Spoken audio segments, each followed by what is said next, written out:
Scuderia Ferrari Edition, the heart of the race.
Good evening, ladies and gentlemen, and welcome to Formula SimRacing FSR with our WC, that's World Championship, for you guys not in the know at home with our coverage today.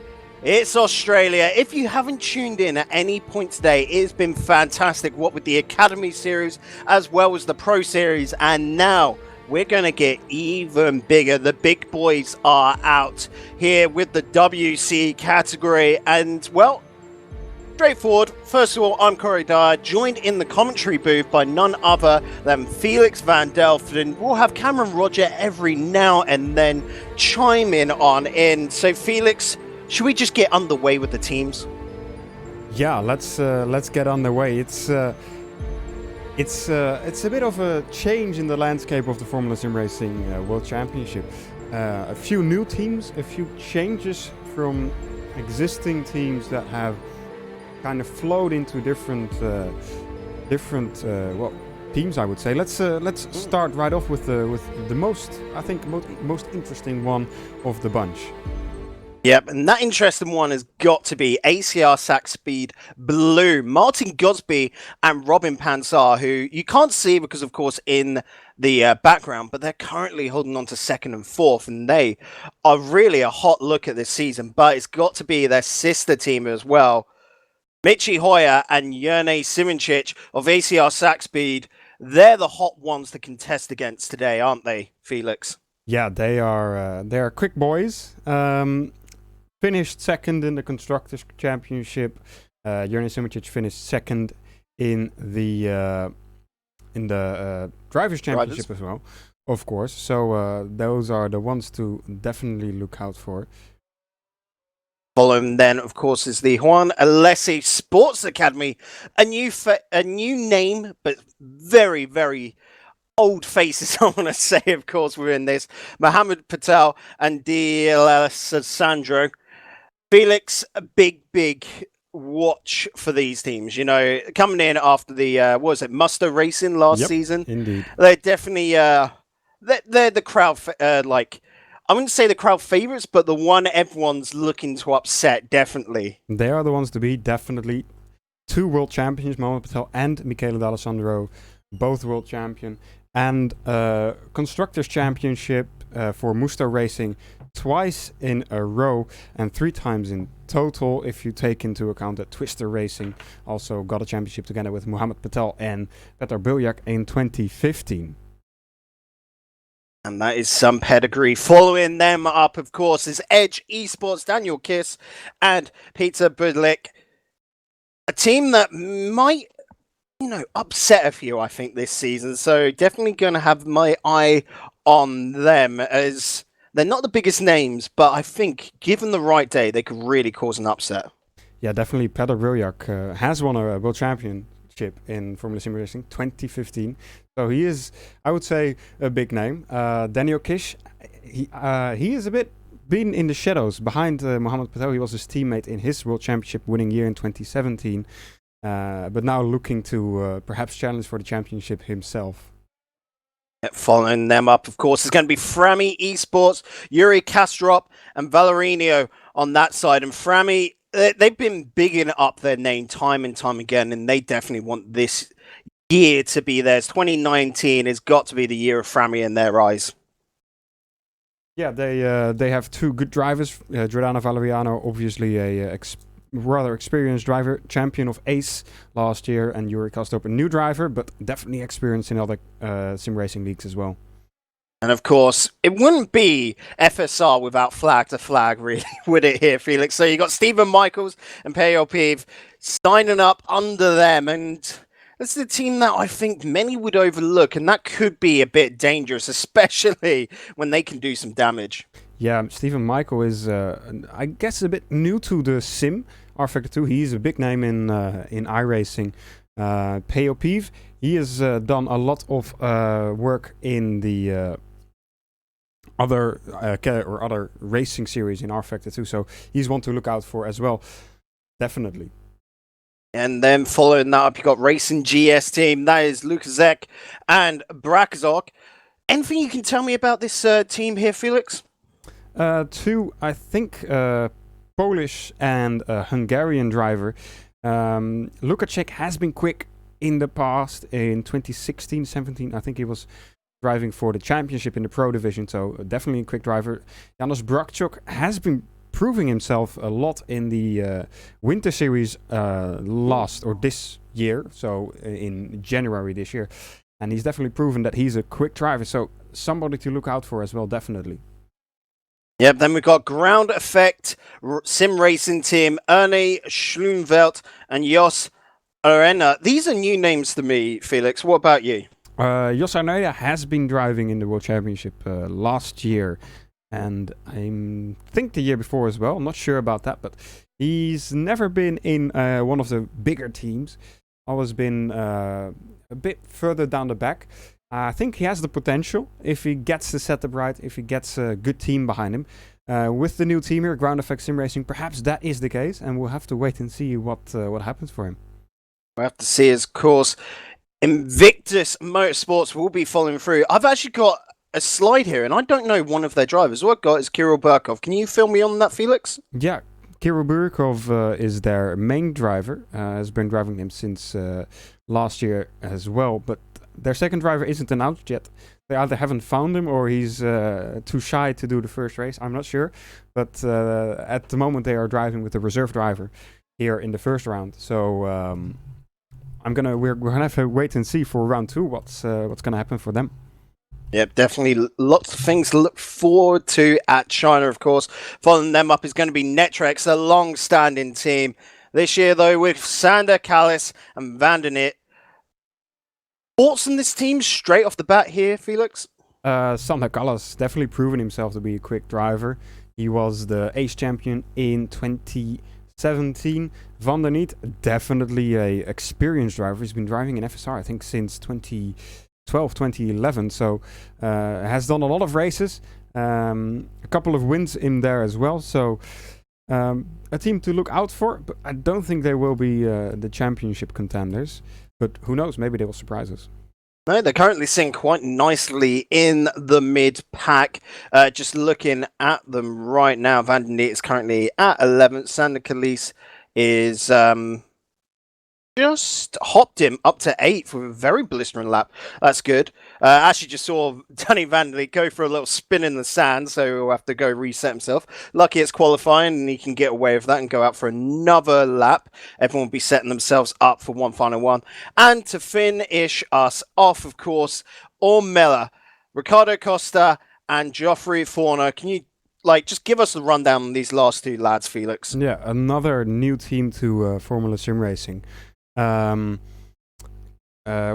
team to the World Championship, as you say. They drove in the Pro and A series last year, and now are looking to prove themselves in the World Championship. Ricardo Costa did a few replacement races in 2018 last year, I think 2 or 3, and finished really high. I think he got a podium once or twice, so definitely a quick driver. Want to, I think, break the change of some of the top teams and maybe make an upset. And Geoffrey Fournier, quick driver. maybe not as experienced as some of the other drivers on Let's the actually field. quickly hop on to Jeffrey Fournier because he's starting his first qualifying lap. He's just only going to be able to get out one. And so, without any sort of placement, how is he going to impact the very first race of the season, going a little bit wide after turn one into the DRS zone? How is he going to challenge this at the end? Because if he's going that late into turn one, yeah, he's a little bit skittish about turn number 3. A little bit of a wiggle as well into 4 and 5 as he takes that through quite nicely, actually, as he comes up to 6. 6 that very well. A very liberal use of the curb through 7. Coming up into 8th. Through that 9th. And this sets you up into the massive long leap past 10 into the straight, which we're talking about in the Pro Series. When they first announced the third DRS zone, this is what I thought it would actually be. Not between turn 12, which has just come through again. Very liberal use of the curb there. DRS whacking open on the approach to 13. Nice healthy use of the apex, but no, too much it would seem. As that is a spin out, and Jeffrey Fournier, that's a disastrous one because that means he's only got one more attempt at a qualifying lap here. Yeah, the latter stages of qualifying, and Fournier down in P21, second to last. Only one, or basically last, because we are missing a driver right now. Last and hasn't set a time, so he really needs to set that time if he wants to at least have a chance of getting a good position in qualifying. I think we might just want to take our camera off him because it could be a bit of stage fright. Let's yeah, perhaps. let's give him that and go on over the Ricardo Costa, currently sitting at 6th. Yes. This is the team that I'm going to be watching, the sort of new dogs to it. Ricardo Costa, like I said, coming up through the ranks, already sitting on P6. That is a good first start for him into 2019. And I'm just going to keep my eye on the rundown. How is he going to do in Sector 1? Is it going to be an improvement? Because he's currently sitting only 1/10 of P5. It's not an improvement, but it's still a wicked fast time. He can make it up during the second sector and even the third. Don't you agree, Felix? Yeah, he definitely can.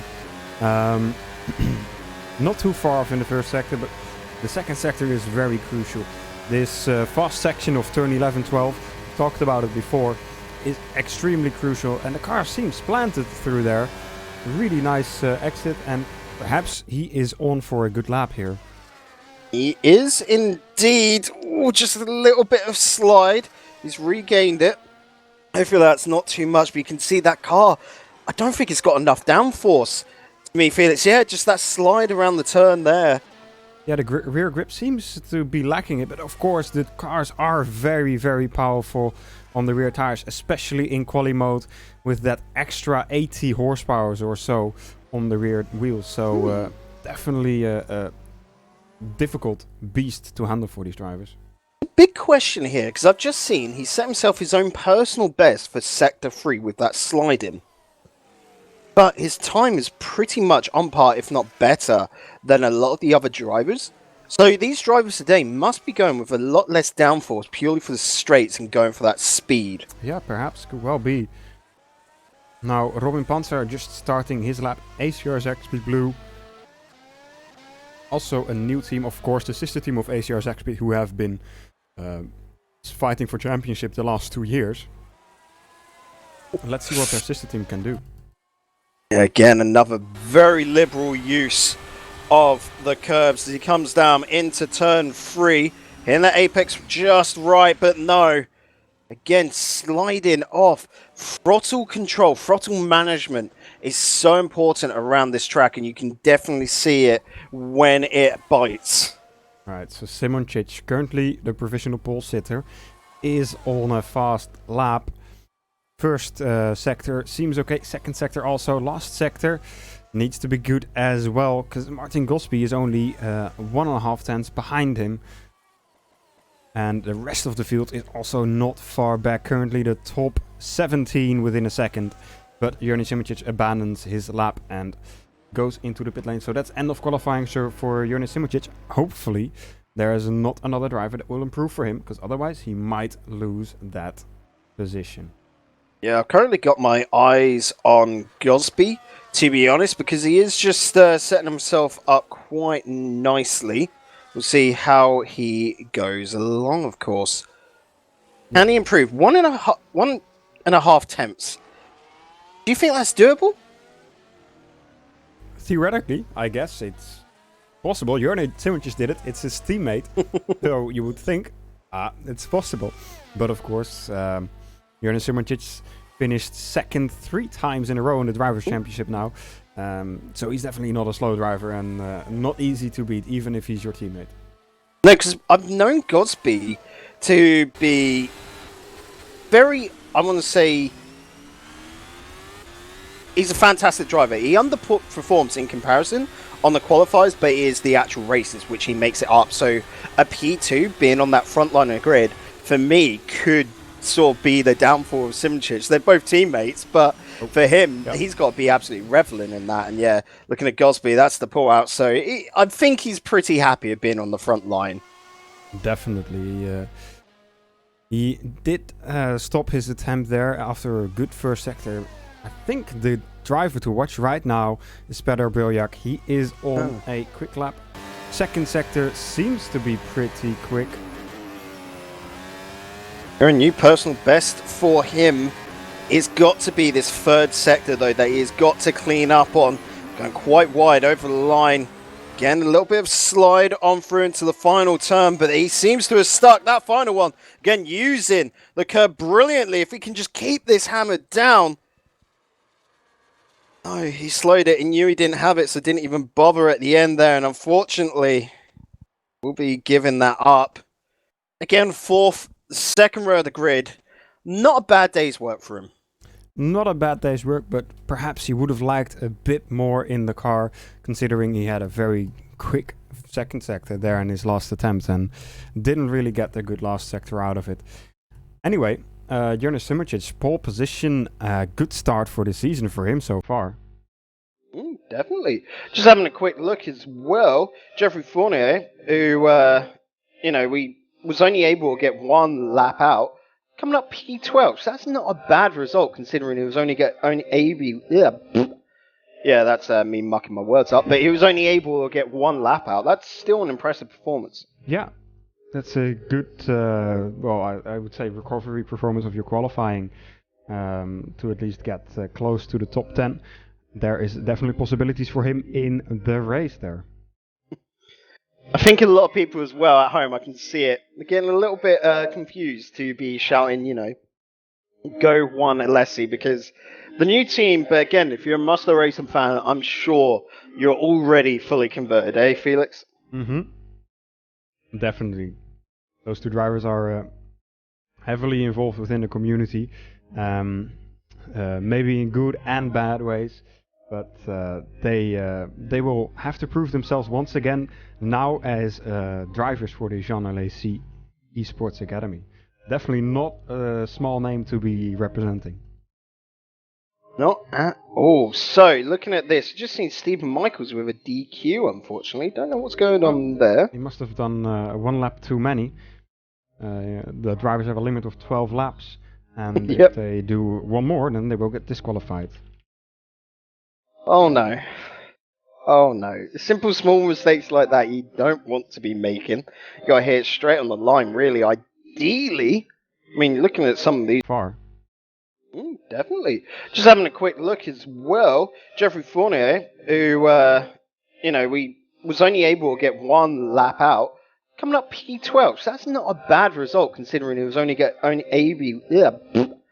that's me mucking my words up. But he was only able to get 1 lap out. That's still an impressive performance. Yeah, that's a good, I would say recovery performance of your qualifying far. Definitely. Just having a quick look as well, Geoffrey Fournier, who, we was only able to get 1 lap out, coming up P12. So that's not a bad result considering he was only that's me mucking my words up. But he was only able to get 1 lap out. That's still an impressive performance. Yeah, that's a good, I would say recovery performance of your qualifying to at least get close to the top 10. There is definitely possibilities for him in the race there. I think a lot of people as well at home, I can see it, they're getting a little bit confused to be shouting, go one Alessi because the new team, but again, if you're a Muscle Racing fan, I'm sure you're already fully converted, eh, Felix? Mm-hmm. Definitely. Those two drivers are heavily involved within the community, maybe in good and bad ways, but they will have to prove themselves once again now as drivers for the Jean Alesi Esports Academy. Definitely not a small name to be representing. Not at all. So, looking at this, just seen Stephen Michaels with a DQ, unfortunately. Don't know what's going on there. He must have done one lap too many. The drivers have a limit of 12 laps, and Yep. if they do one more, then they will get disqualified. Oh no. Oh no. Simple small mistakes like that you don't want to be making. You gotta hit it straight on the line, really. Ideally, I mean, looking at some of these drivers, you could only really go up to 10, because I'm looking at Martin Gosby and he was holding out right up until the end, like we remember, but because he'd given up halfway through his laps, he was able to reclaim 2, so he didn't hit the perfect 12. Don't matter. He's on the second edition, so he's going to be nice and happy. So Felix, why don't you run us down through these drivers in their correct order on the grid? Let's first go for a small break, and then we'll come back.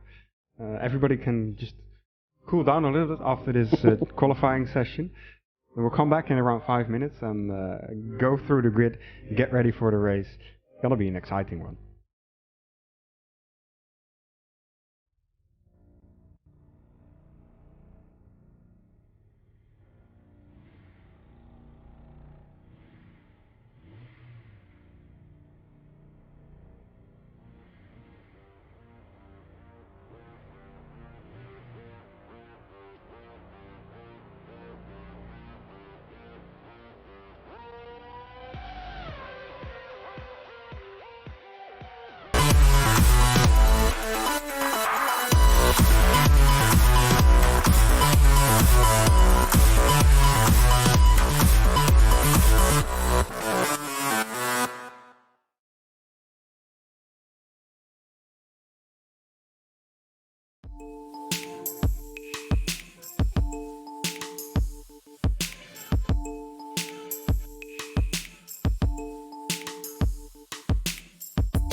Welcome back, ladies and gentlemen, to Albert Park here in Melbourne, Australia for the WC series here on FSR, bringing you the World Championship of Formula Sim Racing. And boy howdy, qualifying was fantastic.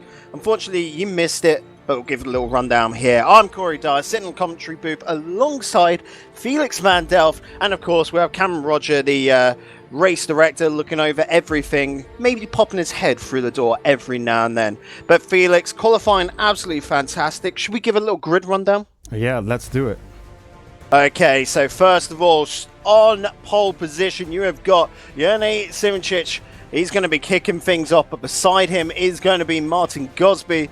Mikel D'Alessandro is behind them alongside Petar Bergek.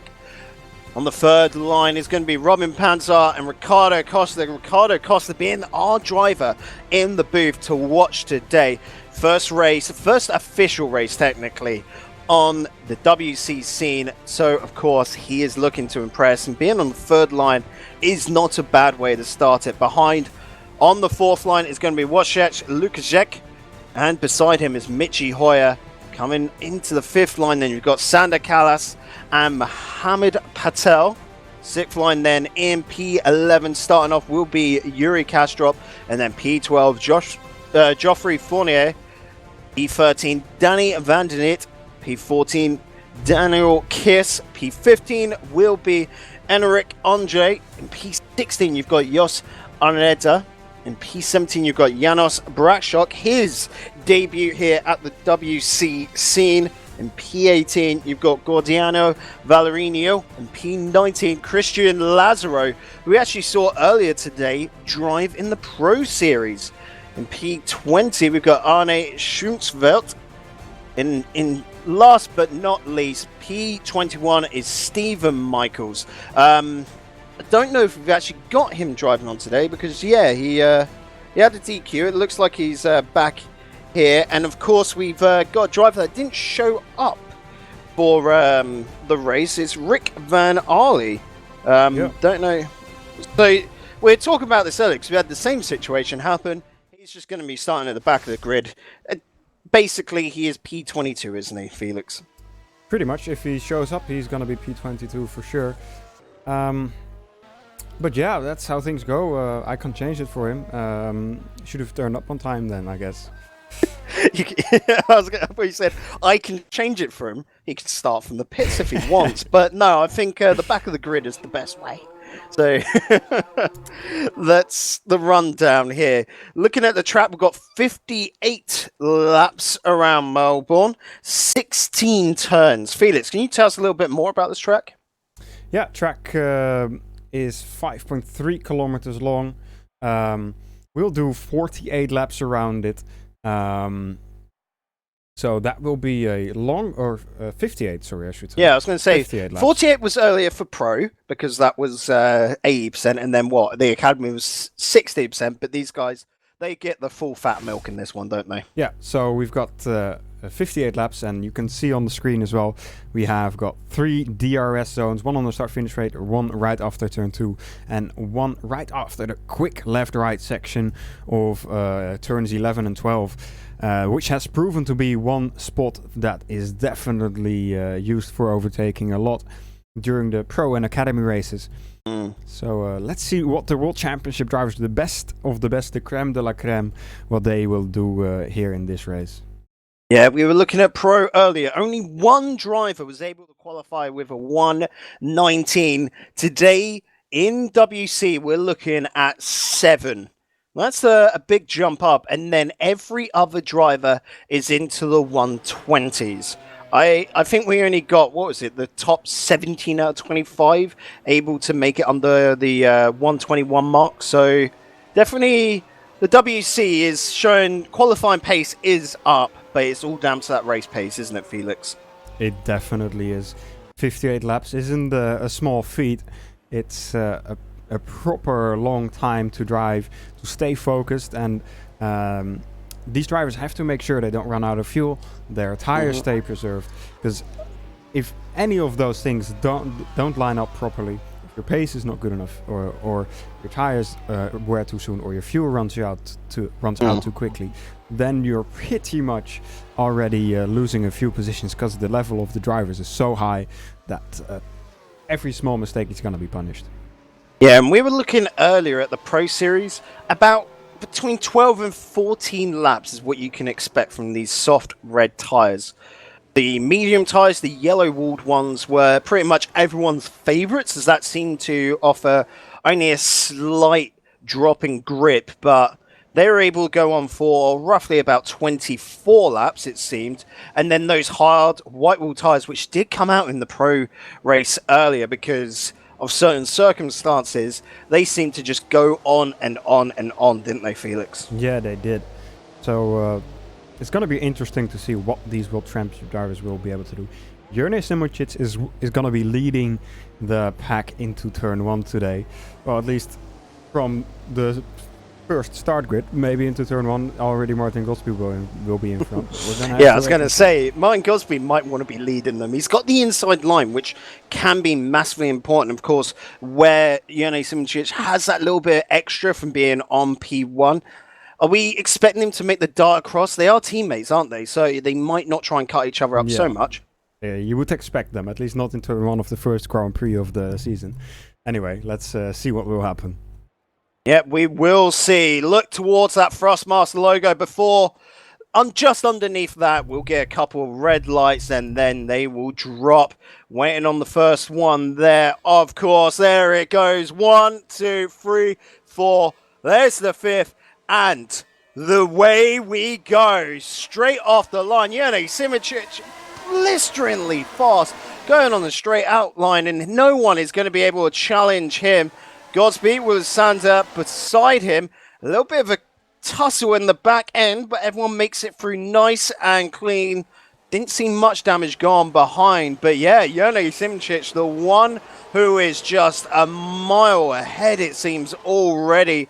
Behind him, though, Martin Gosby wants to be tucking in close, staying within that DRS zone for the first few laps. And you can say the same about everyone as the train makes its way through. Just saw Sander Callas try to make a little bit of an overtake going out wide, but thought better of it in the mid-pack. Everything is just going according to plan. I love it when the script runs right, but in the back end, unfortunately, there's a little bit of a tussle between Arne Schutzfeld and Rick Van Aal as they seem to go off into the sand and now just tussling with each other for P21. The back markers have got to be careful, otherwise they might not make it up to the rest of the pack. Yeah, indeed. P16, a big battle going on at the moment between Giordano Valeriano and Jose Araneda, and right in front of that, Danny van der Niet and Jeffrey Fournier also looking to battle. Great start of the Grand Prix so far, proving to be one of the cleanest of the day. Yeah, I've got my eye on essentially a camera that's above the rear wing.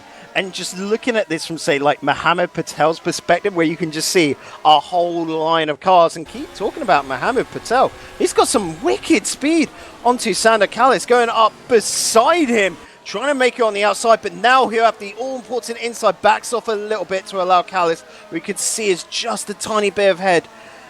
Oh, so close to making the move stick, but he thought better of it. Yeah, backing off a little bit now for the second sector. Perhaps trying to save a bit more of his tires. Obviously, they need to go for at least another 10 laps. So if he pushes them too much right now, might not be able to get to his preferred stint length and his strategy, his planned strategy. But he has to watch out for the drivers behind of him as well, because Yuri Kasdorp is putting pressure on him. Yeah, I was looking at that, definitely. And you can see Yuri's even got a little bit of pressure coming out. Behind him, Emmerich Andre there, and Geoffrey Fournier is there as well. Geoffrey really, really close behind the Emmerich car in front of him. I mean, it's the standard sort of affair. Just allow everything to calm down a little bit. These guys are waiting for the DRS to open. Should be roughly about now. if I'm not correct, no, it'd be the next lap. I'm getting too ahead of myself here, Felix. I think this lap will be open for... No, next lap. Okay. Yep. I swear this was lap 3. Yeah, I would say so too, but perhaps it's lap 4 for today. I don't know. Yeah, I don't know. At the bottom of rFactor, it's saying 2 out of 58. I'm there going, rFactor must have fell asleep for a lap, but we'll just let it do its thing. There are weird and wonderful things that can happen. Maybe it'll jump to lap 4. Who knows? But at the moment, you can definitely see Jene Simčić. I'm surprised about this, right? Because he's trying to propel ahead as far as he can. But his teammate behind him, Martin Gosby, is going to be sister teammate, is going to be wanting to use that DRS to get as far ahead. They've got to be helping each other out here. I can understand Gosby trying to get as far ahead of Michel D'Alandro as far as possible, because he's currently sitting at 0.8 seconds, and by the end of this lap, he's going to want to be post 1 second, but it's not looking like it because they've just passed the DRS zone. So Michael is going to have that DRS when it opens right now. Look at that. All the cars are just going to instantly get a boost along that grid straight. They do. It's definitely a big gain, but I think for Michele D'Alessandro, all the drivers in front of him also have the, well, except for Simčić, of course, but Gosby in front of him also has the DRS, so it won't be gaining too much. The driver that really needs to watch out right now is Jene Simčić. But of course, Gosby is his teammate, so perhaps Gosby will be playing the guard system of Simčić a little bit right now from the evil Michele D'Alessandro. So they're not teammates, right? They're sister teammates, essentially. Yeah, sister teammates. Yeah, so Simčić is off the ACR Saxby team, and Gosby is off the ACR Blue team. They're both the main drivers. Just for guys at home, before, you know, YouTube gets all, like, the comments get all arsey at us, really, ain't it? But of course, they're going to be working together.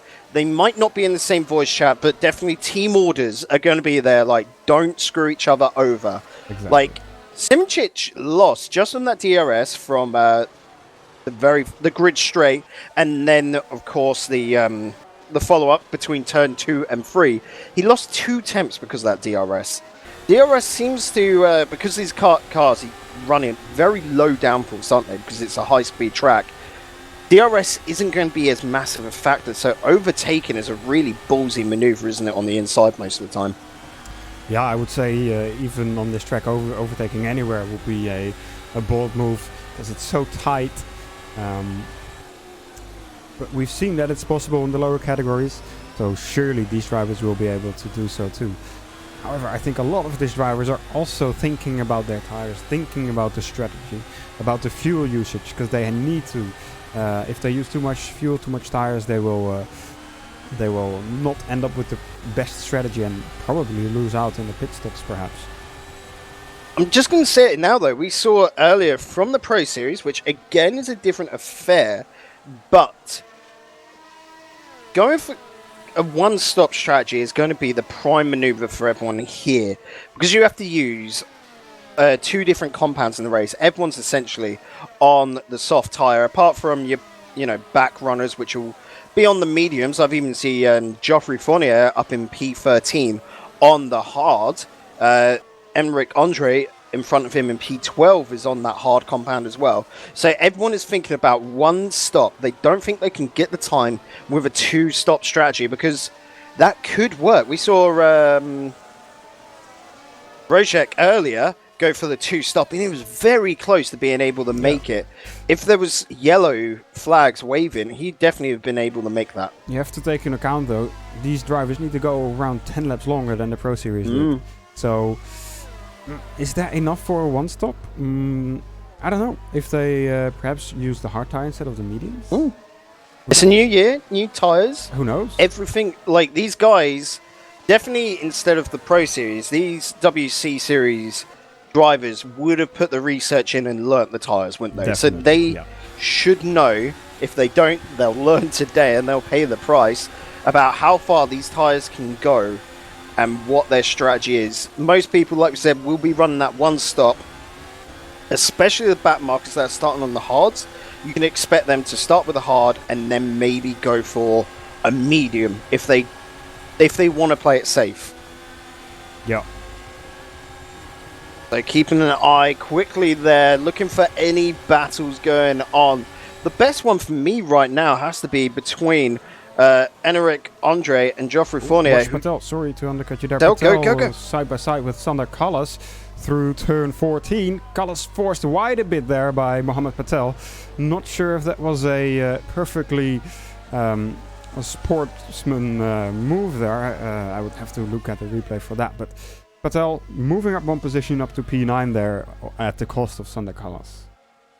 Yep, and Sander Callas actually dropped down 2 spots as Yuri Kastok was able to hop on in and make the most out of that situation and keep the DRS as well. So he's going to be grinning ear to ear as he picks up P10.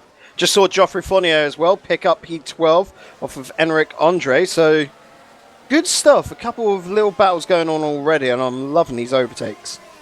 Yeah, great stuff so far. And Callas is looking to get back his position as he's putting pressure on Yuri Kastor, but making a small mistake there out of turn number 7 and almost running onto the grass into the wall. I'd say just closer back. Enric Andre is really putting that pressure on as well. Only within 0.4 seconds. Might look a little bit further away because they're going so fast on these straights. But with that DRS, we'll look to do it. I can see as well Geoffrey Fournier, he still only just grasps the DRS of the car in front. I'm not going to lie to you now, Felix. 0.97 seconds. That's close. He just gets that, because otherwise that would be the start of Enric being able to catch up and Geoffrey falling back, wouldn't it? Yeah. Yeah, looking around the grid as well. P17, there is a battle going on. Janos Brashok trying to reclaim that. He didn't start off the best, unfortunately. Did lose a couple of places. Slow car on the track out of turn 1.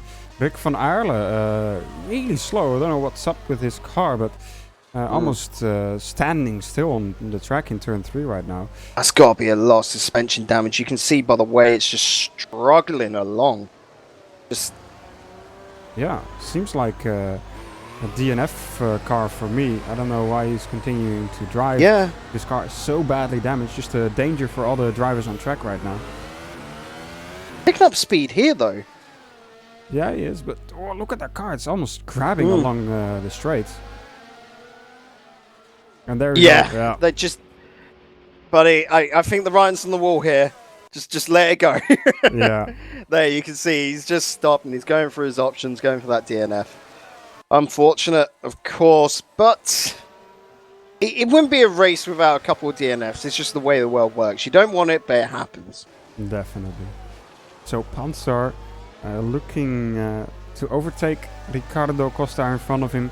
All of these top 10 drivers have been doing a solid job so far in the first almost 10 laps.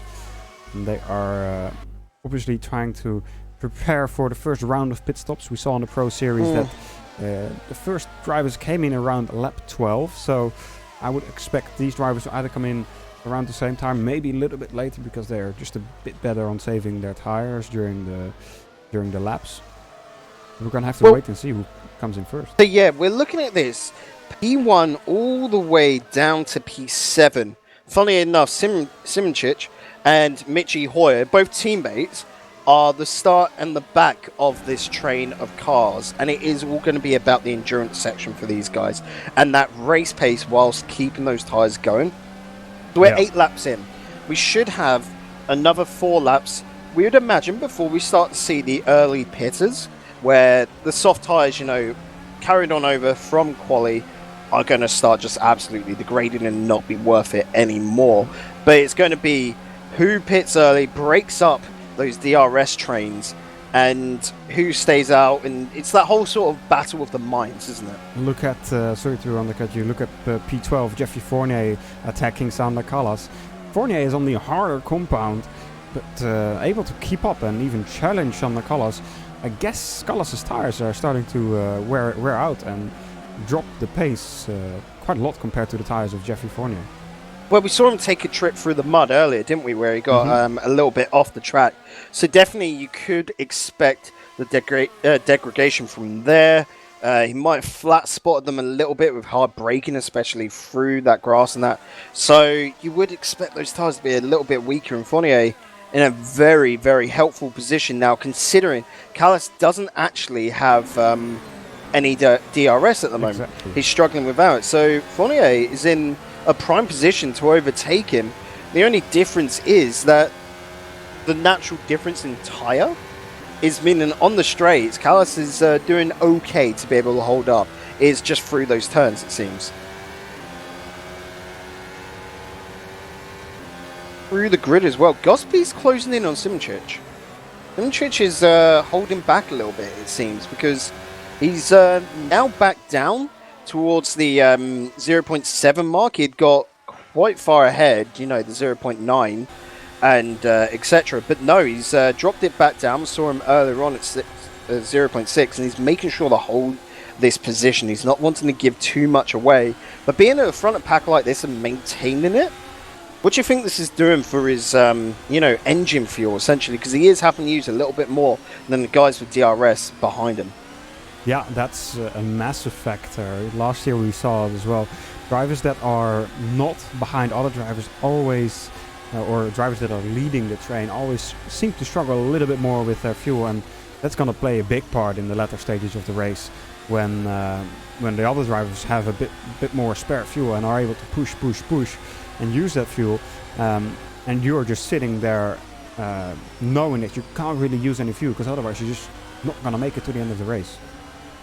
Yeah, as well, I don't know so much about the nuances of the sim racing side, but definitely following behind in the train when you're that far down where the ground's got a lot more heated up, it can really wear those tires.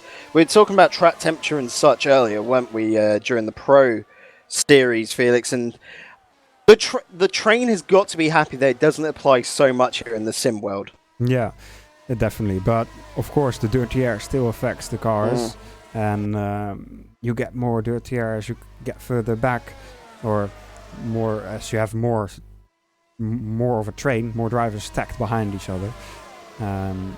So it's difficult. Ooh, Mohammed Patel's taking a look at Wojciech Lukacek here. But as he did that... Watching where he moved so far out, yeah. Yuri Kastop nearly was able to. That felt almost slightly dodgy because Yuri nearly got beside him. Good control, I will say, about from Yuri. And remember, Yuri is running on that hard compound in P10. Patel in front of him is on the softs. Yuri is the front of the hard compounds, and he is putting out some good pace. He definitely is. Keeping up with the soft runners, you will be starting to... I think first pit stops will be coming in the next 2 laps, especially considering that a lot of these guys are being almost overtaken by hard tire runners that have started with those hard tires at the start of the race, of course.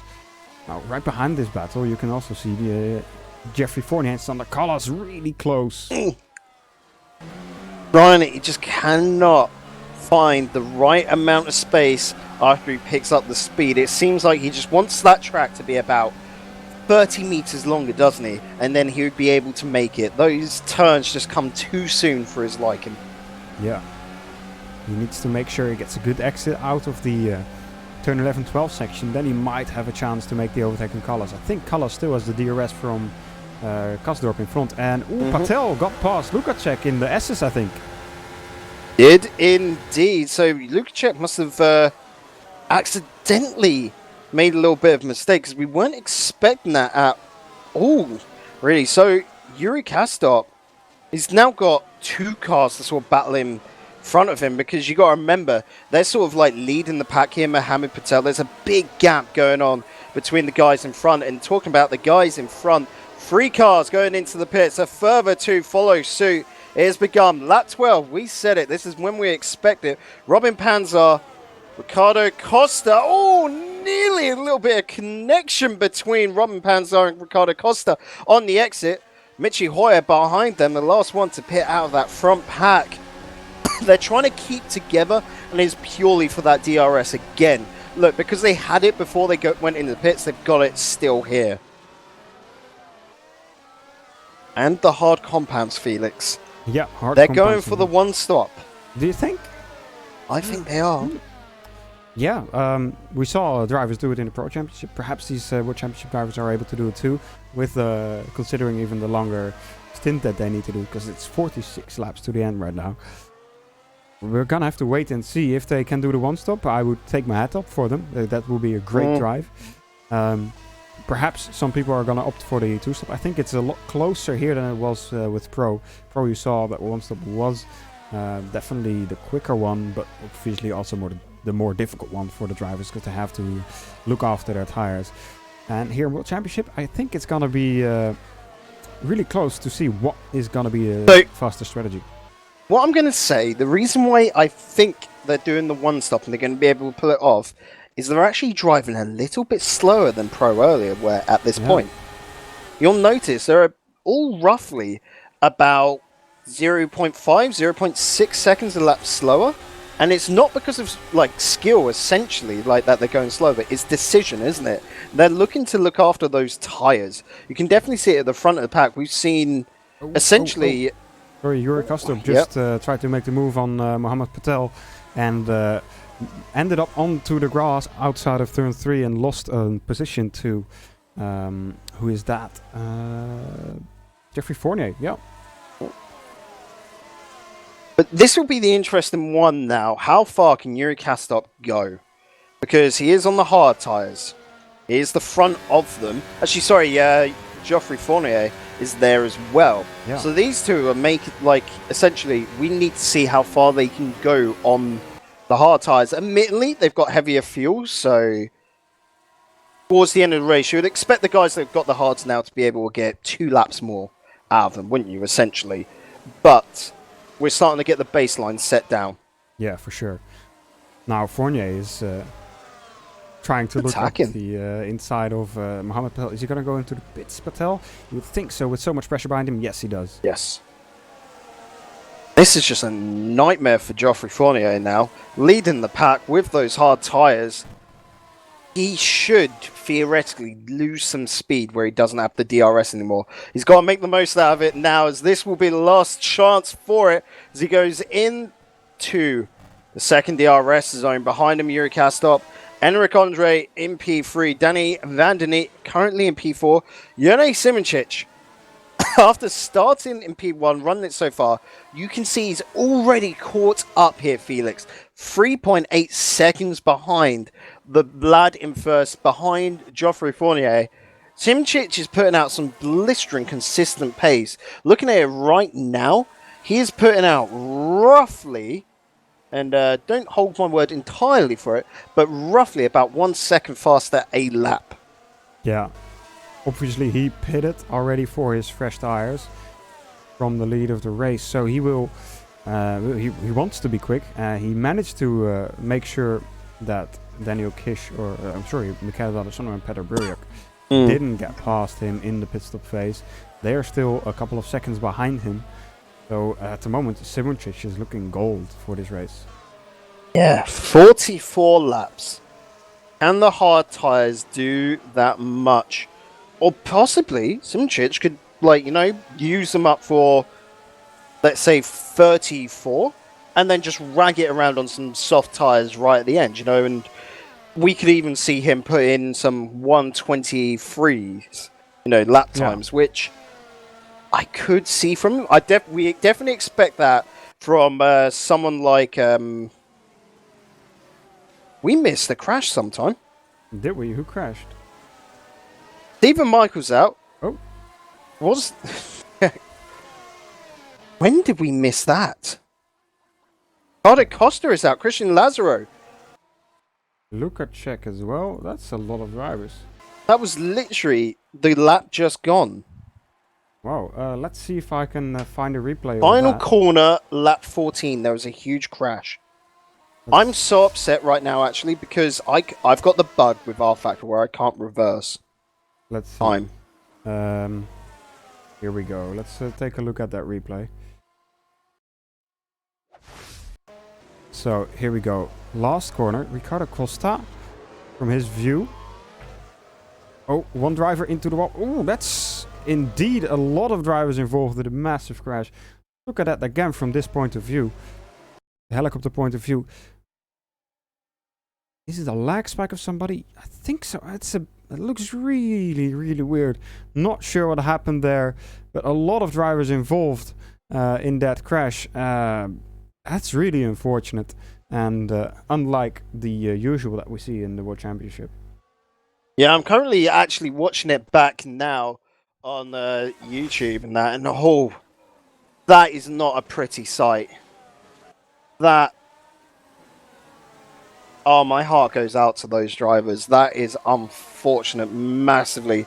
It shows the ripple effect that you get, and some really good drivers have now just been dropped on out. The mid-pack, you got to think drivers like, I want to say Mohammed Patel and that, have just sort of like got a little bit of a pickup where they're like, okay, this could be a bit difficult because we're playing a different strategy and we've got to make up that time to the guys in front. They're seeing a couple of spots ahead and they're looking at those points, grinning at them. Yeah, Yuri Kastorp right now is trying to catch up to Jeffrey Fournier. Obviously, both of them started on the hard tires. Both of them still going here for 17 laps. When will they come in for their first stop? You would think around lap 25, maybe even 30 laps on those hard tires. At least that's what the people or the guys in Pro were doing. That is definitely it. And Yuri's actually trying to push quite hard onto Joffrey, so that might cost his tires a little bit more because he wants to make that overtake now, it seems. Interesting here. Yeah. He's not happy with being second. He wants to get in front. Just seen towards the back, actually. In P13, Robin Panzer has just set the fastest lap of the race so far with 125.2. Again, everyone not going the fastest because they're trying to make the most out of these tires. Because Panzer's now, like, he set that fastest lap, right, on the hards. That's nuts. Yeah, definitely. But of course, the hards with a bit lower fuel in the car at the latter, or well, further in the race, will be a bit quicker compared to the soft tires when they are worn out. But it's a great lap from him. It is indeed. Just seen as well, Enric Andre is just outside of the DRS zone of Yuri Kastorp, but he's got two drivers, nay, three drivers behind that are all in a DRS train of him, and so he's got to be there looking at his rear mirrors, a little bit nervous, I would say. Yuri getting a lot of speed down that straight. If he can make it through turn 1 and 2 cleanly, he might be able to do it up to turn 3. Looked to swing out a bit too much for my liking though there, Felix. Yeah, I think a bit of understeering the dirty air of the car in front of him, which made him lose that bit more time and consequently couldn't make the move into turn 3. Looking back, everyone's calmed down a bit, haven't they? They saw what a battle could do earlier at the last turn. So everyone's calmed down. They're not going to make that same mistake that we will dub the accident at turn 16. Indeed. So Kastorp, I think, will be able, if he manages to keep this close at the end of turn 12, the exit, might be able to make a move into turn 13. Oh, a lot of grass there for Kastorp, yeah. Hey, that grass is like just hurt it. It is definitely this dirty air. It's a massive influence on the understeer of the car behind. It's ridiculous, isn't it? Yeah. Yeah, and Enric Andre just being able to keep that same 2-second gap. Guys behind not being able to close up too much. Actually, I've just seen Danny Vandenit not able to get that DRS. Behind him, Jene Simoncic going out. He's going for the inside. He's got the pace. He's got the lead. And back on in, nice and tidy behind him. Mikel D'Alessandro doing the exact same thing on Daniel Kiss. Two perfect simultaneous overtakes going on the grid straight there. Yeah, a lot going on right now. Daniel Kish, Peter Broljak, Also getting passed by, Daniel Kies is getting passed by Peter Burjak. And now the next driver is lining up, Martin Gosby, and behind that Michi Hoyer trying to get past Daniel Kish. Kish driving on the hard compound, started from P14 on the grid. Yeah, so this is an interesting one as well, right? Martin Gosby was second earlier, just behind Jene Simoncic. But now Gosby is roughly about 4 seconds behind Jene because he's been stuck in this DRS train. Exactly. I'm going to say the other guys around him aren't too upset about. They're loving life, being able to hold them off. Yes, they've got the hard tires, but their opponents do as well. So they're going roughly about the same pace before they have to go off and swap them for a pair of the, I would imagine, mediums to finish this race off.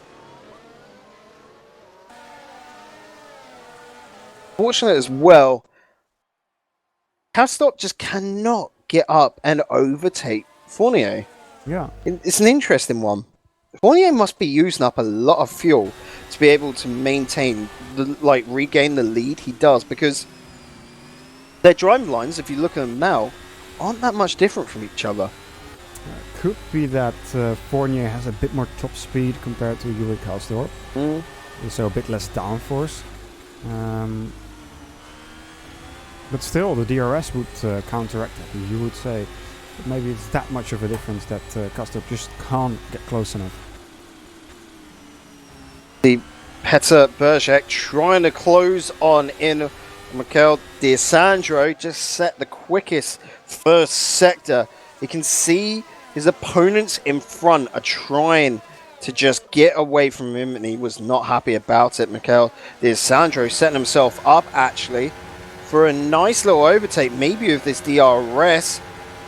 Looking about just under 0.4 seconds.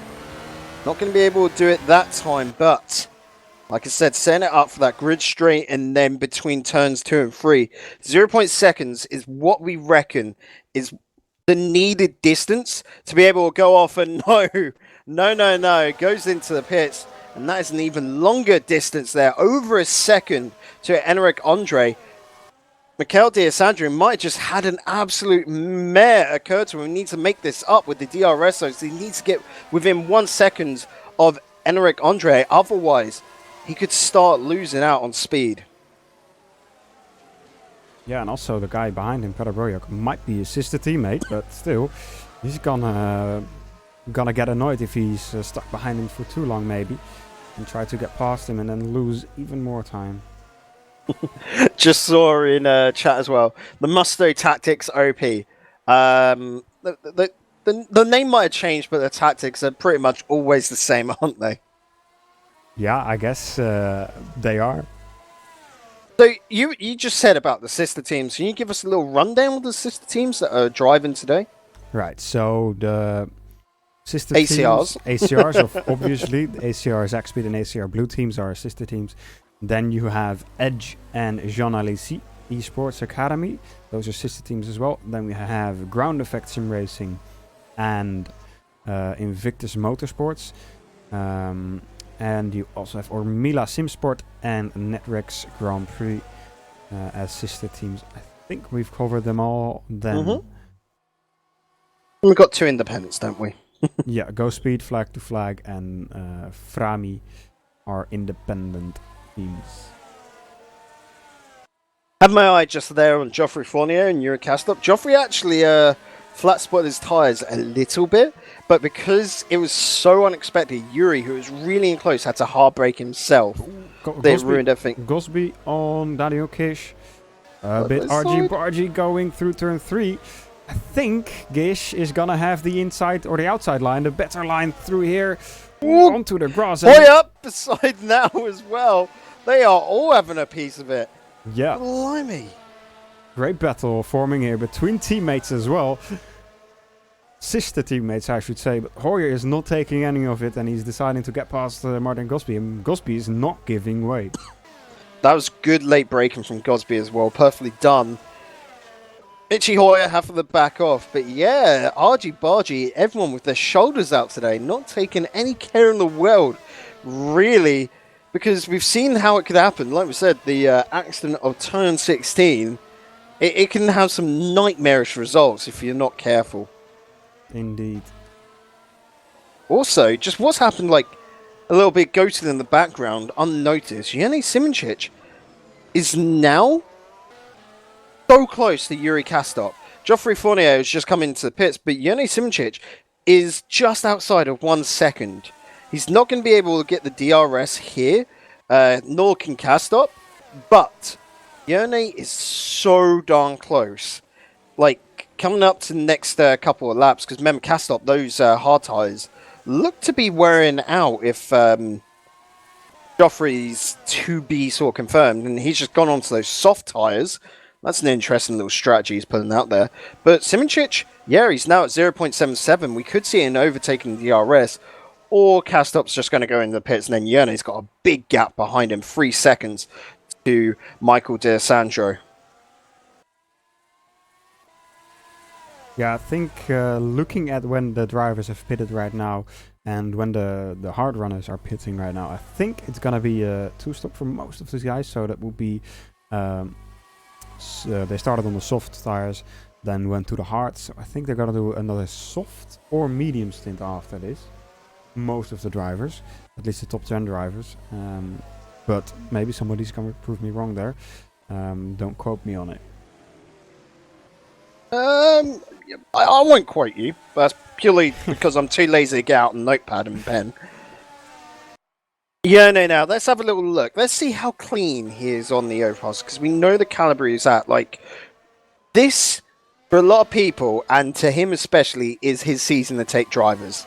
He's been wanting it for so long, hasn't he? And Australia's gone very well for the lad. He's going to want to keep it up. Kastop has got good pace still on those straights. But Yerne behind. See that wiggling. That's the default car as well, I've just noticed. Isn't it? Yeah. No skin for him today. Anyway, Hoyer just got past Danny Kish as well. Both of the HCR cars got past in the on the straights.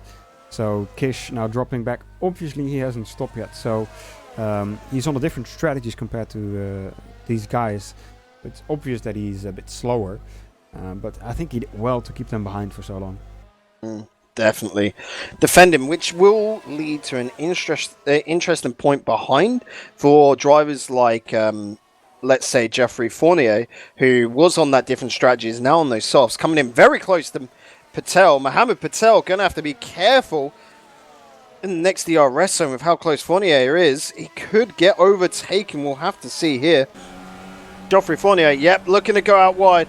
Absolutely neat and tidy, by the book. Overtaker 101. Look this lad up and he'll give you a lesson. Geoffrey Fournier there being able to overtake perfectly. Yuri Kastop now into the pits. We'll have to see. Does Geoffrey Fournier, with that undercut essentially on their joint strategy, work out? Yes, it does. Geoffrey Fournier rocking on down into the lead. Kastop just coming out of the pits now, but he'll be a fair couple of seconds behind. Yeah, so Kastop definitely dropping places there. But needs to be noted, perhaps he's on that different strategy. Perhaps he is on the one stop, because he is right now on the soft tire, if I'm not mistaken. So yeah, Kastop's on more than one stop with that strategy. Well, yeah, with the soft tire, he's definitely stopping once more, because he's not going to do 33 laps on a soft tire. I am quite sure of that. Yeah, we're even questioning if 33 can be done on the hard. I think we saw it just work earlier in pro, but that was that was with 10 laps less. Yeah, exactly. So yeah, the hard to soft ain't going to work here, we reckon. It's got to be hard, soft, soft. Fournier has found his next target, I think. Sander Callas in front of him on the medium tires. Seems to be a bit slower than Fournier, and Fournier getting close to making that overtake. Yeah, looking at that, Geoffrey Fournier is currently on the fast. He just set the fastest lap of the race, a 1:24.375, which is in fact 1.4 seconds faster than Callas is. He's got to be looking for the overtake here, and once again, by the book. He's done with 101 overtaken. He's teaching 102 there. The grid straight maneuver. Yeah, great bit of driving there by the Frenchman. Now, go through ahead. the grid. So, Mikel D'Alessandro is 3.5 seconds behind, but he's got Petr Beršek behind him. 0.7 seconds is the gap. So he's in a sticky situation because he's nowhere like near enough to Simčić to be able to threaten here. We know they're both on the hard tires, but Beršek behind is also on the hard and is within biting distance. Martin Gosby's a little bit too far back, unfortunately, because, you know, how that train was formed to be, so he's another 4 seconds behind Petr. But Martin Gosby has got Michi Hoyer to deal with behind him. And Daniel Kiss, we're expecting a pit stop sometime soon. Yeah, he's been driving for 28 laps now on those hard tires. I think he is the only one that hasn't stopped yet. Indeed it is. He is the only one that hasn't stopped yet. So... he's gonna be the one to watch. Yeah, I'm currently having a little look. So it seems like the back markers at the moment, Emmerich Andre, Robin Panzer, and Jos Ardinia, they're going for a one stop with 2 hard compounds. That should be quite doable. Yeah, you would think. Because I'm trying to think, like 24 laps in your first stint. And then 34 on the second because of the difference in fuel amounts. If you're just driving super economically, it is doable because what we saw from the Pro Series earlier and from this now, that a pit stop is roughly about 19-20 seconds long, isn't it? So Robin Panzer is at the moment 33.6 seconds behind the leader. Of course, he's going a bit slower, but he could get into the top 10 with his current strategy. He could well indeed, and there's only 4 challengers or 5 challengers for that top 10 position because we've had so much DNFs already because of that turn 16 incident earlier this race. Patel and Kasdorp are battling. Easy overtake for Kasdorp, I think, but Patel trying to hold on to his position in P10. Last points paying position, of course.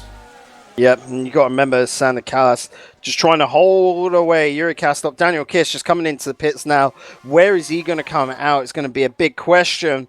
But the second question is, can Sander Kallas hold on to P7? The answer is no. Yuri Kastop, he's fallen off a bit from Geoffrey Fournier earlier, and he has got time to make up. Mohamed Patel making it on past Kallas as well. Again, different strategies, but those mediums, I don't think Kallas can... It's not working for him, those medium tyres, are they? No, not really. Seems that they are a bit... just a little bit too slow to be keeping up with the soft tyres, and a little bit too wear too quickly to have the same performance as the hard tyres on the long run. Yeah, it's something like that's real interesting sort of maneuver there from both of them because Yuri on, of course, on the soft and then Patel on the hard, and yeah, Kallas's mediums are just starting to go. I'm pretty sure he started the race on mediums as well, so he's gone medium, and then he thought he'd be able to finish off on softs. That's got to be his plan here, right? Yeah, you would think so, yeah. So, looking up the grid, Martin Godsby's got a lot of threat behind by Michi Hoyer still. Again, you know, sister teammates, so they're not going to fight too hard. But their strategy here, it's a hard question because Mikel D'Alessandro is just so far ahead of him. Mikel trying to take over from Petr Beršek in front, but can't gain into that 0.4 second window that he really needs. Got asked in chat as well, what happened to Kiss? Pit stopped for a pair of softs, actually. Looking at them now, we thought he'd be going hard and then followed up by hard, but it seems like he's going onto the hard, soft strategy like we've seen on a couple of other drivers. Yeah, obviously he needs to use both of the compounds at least, or at least 2 of the 3 compounds at least once. So hard and then hard again would be... Wouldn't work. Yeah, No. I'm being a dum-dum. Fine. But then, 2 softs, is it going to get you distance? Because what? That should roughly be... That should be able to do it. He's Yeah. on track for it, I'd say. For a couple of the other drivers, like Yuri Kastrop and Geoffrey Fournier, that's going to be very hard for them. Yeah. I'm going to say hard and then 2 softs. I reckon they'll use the full range and go hard, soft, and then finish off on the mediums. Yeah. Because what? They came in from their hards on lap 23 or 24? Yeah, something like that. So with these softs, we could see them come in about... I would hint at about 8 or 9 laps time and then finish off the full 20 laps on mediums. That should be able to do them. 20 laps is a little bit too far on those soft tyres. So one thing we haven't talked about is that the actual qualifying boost essentially is still usable in the race. We haven't seen many drivers pull it out yet though, have we, Felix? Yeah, definitely. It is usable. I think you can say it like that. But if you use it just for a little bit too much, your engine will blow and you will not make it to the end of the race. It's definitely a heavy measure to use to overtake.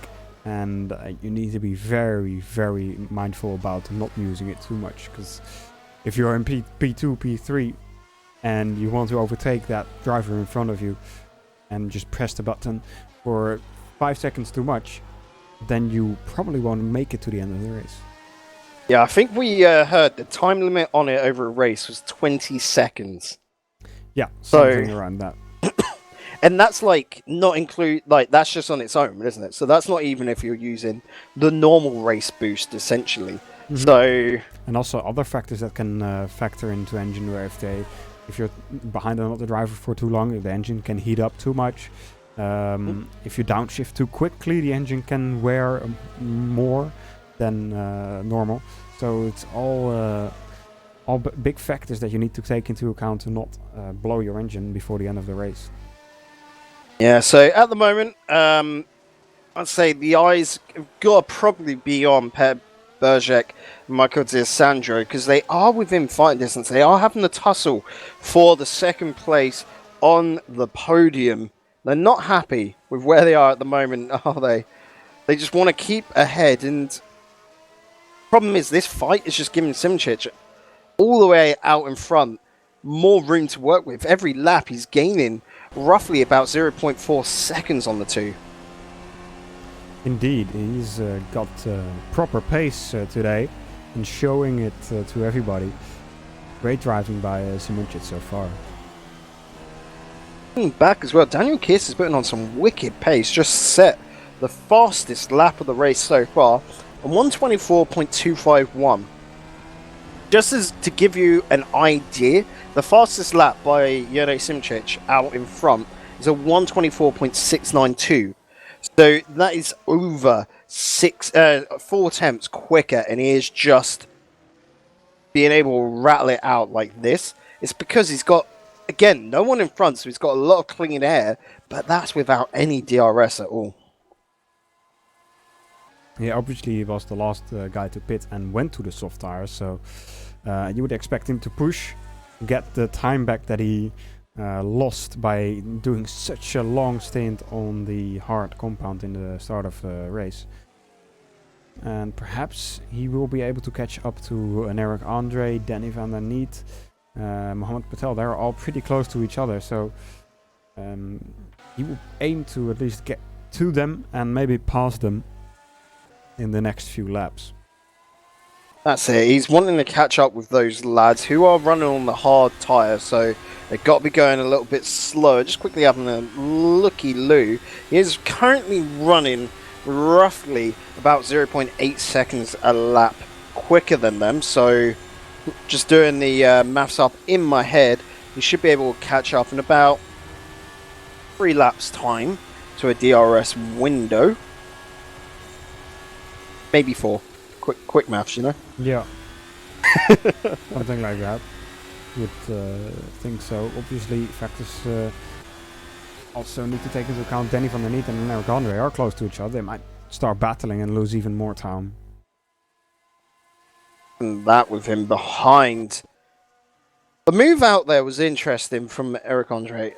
I don't know why he was trying to fake it out, because that must only lose you time there. Yeah, I guess. But maybe he's got other ideas about that. Mind games will come in, especially when you've been driving for so long. Remember, we're 33 laps in, so maybe hoping for a mistake. Yeah. We'll see. Yeah, up front, that train of Miguel D'Alessandro, Martin Gosby and Michi Hoyer just will not stop. Geoffrey Fournier out in like no man's land in P6, sort of having his own little race with himself here at this moment, as he's just trying to up his own speed.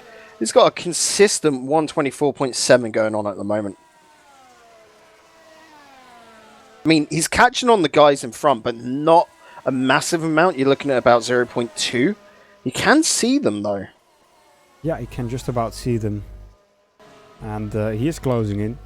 So a few more laps. And he should be able to try and make that attack.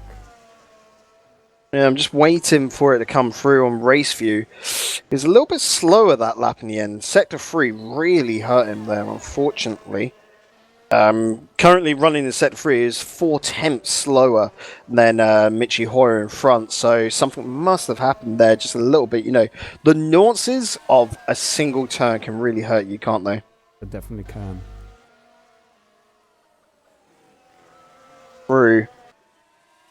Of course, Danny Vandeney and Enric Andre has got to be the big fight at the moment. Of course, up front, like we were saying, with Martin Godsby and Michi Hoyer, they're not going to try and tussle too hard because sister teams and all. But back there between Danny Vandeney and Enric Andre, oh, they don't care for each other really.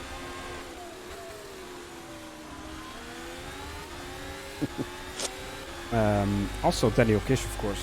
Yeah, he is now 2 seconds behind these two drivers. Definitely closing in quickly. You can just see him in the distance from the back view of an Eric Andre.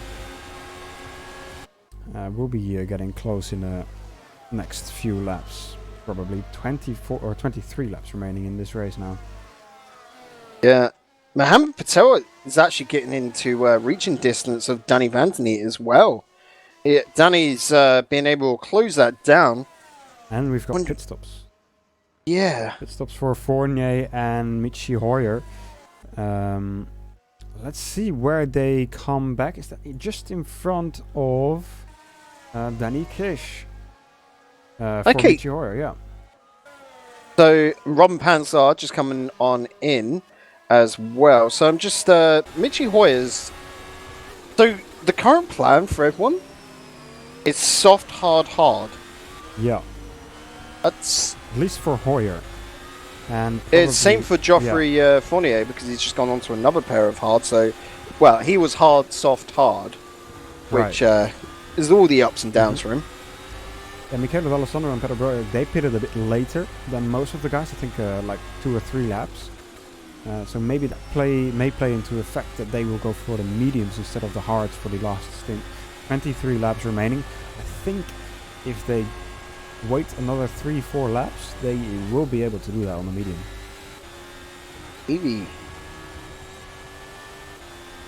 All interesting, because I think with the softs right at the end, they could even do that with, like, if they wait another 5, 6 maybe, they could do this with it with the softs. Yeah. I reckon 16 is possible with the softs at the end.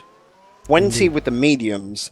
So here, it's got to be using the hard to just be safe, I reckon. They want the points. They know they've got good pace at the moment. They know the guys ahead will have to pit.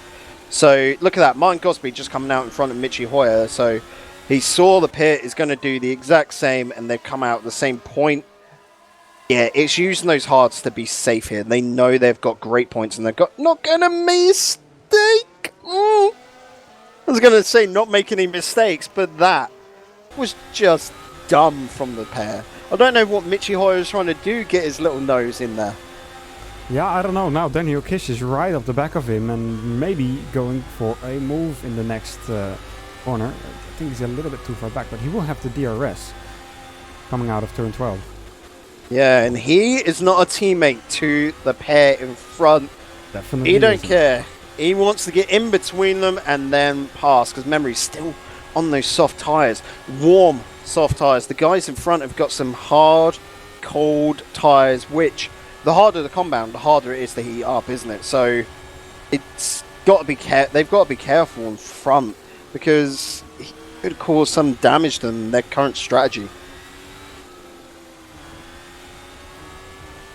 Only just follow around as well. Daniel Kiss's, like I said, rear wing camera. It is fantastic to just see those guys ahead. Just so much symmetry between them. They're just in sync right now. Yeah, you can also look at Mohamed Patel for that. He's got Danny van der Niet behind him, and Merrick Hanvey, Martin Gosby, Michi Hoyer also not too far back. A little bit of a train forming behind Patel. Yeah, they did catch up on Patel. Damn, that is a big train, actually. We're back to a... Christ, is that 5-man train? 1, 2, 3, 4, 5... 6-man train. Thank you very much. And then you've got Geoffrey Fournier, who's probably trying to catch up with that. I'm currently just going to quickly have a look to see if he's got the pace. He is roughly about 6/10 quicker than the guys in front. So he should be able to catch up with that train and then unlock it in 2 laps time, I'd imagine. Maybe at a push 3. Yeah. Like, not at a push if he does a weak performance, but he's definitely putting it in. How close he is to Daniel Kiss there. Who, again, like we said, is closing on into Michi Hoyer ahead. So, ludicrous stuff here at the latter stage of the race. We're not into the final sort of like stint, the final piece of the puzzle, but it is all forming up for it. It definitely is. Keeping an eye on this. Ooh, then. Some guy spun there. Yuri Kastorp, I think. Yeah. Yeah. That, oh no, is so bad for him. Yeah, I he feel was so in a good bad. position. Yeah, and that gives Daniel Kiss now that DRS. Because Yuri Kastorp's in between Michi Hoyer and him. So Kastorp is essentially just unlocked DRS with Daniel Kiss. He'll be able to just use that and be happy about it. As well, Kastorp's got to pit this lap, you know, because those tyres would have just been absolutely flat spoiled. He's coming to the end of the softs as it is. I reckon he's going to go in onto those mediums. But this is, you can see how dangerous it is. Daniel Kiss with some healthy soft tyres has got so much speed over Kastorp here. He was trying to have a look in and oh, who did I just see go off the track? Arneda, yeah. Sitting in the sand, making a castle. And then was probably reminded that you've got to get off. And Daniel Kiss giving Yuri a reminder of that. Get off and get behind me as Daniel Kiss just flies off there. A little bit of a lunge from Yuri. I don't know why, but Yuri will be going into the pits as we suspected. And Daniel Kiss, because he made that move too early, does not have DRS now. Yeah. Well, they're all bunching up behind Danny van der Niet and Mohamed Patel right now. Mohamed Patel needs to watch out that he doesn't get overtaken by Danny van der Niet. He's only in P4 right now. However, the gap to P3 right now is 20 seconds to Michele D'Alessandro, his teammate, of course, but still a big gap. Yeah.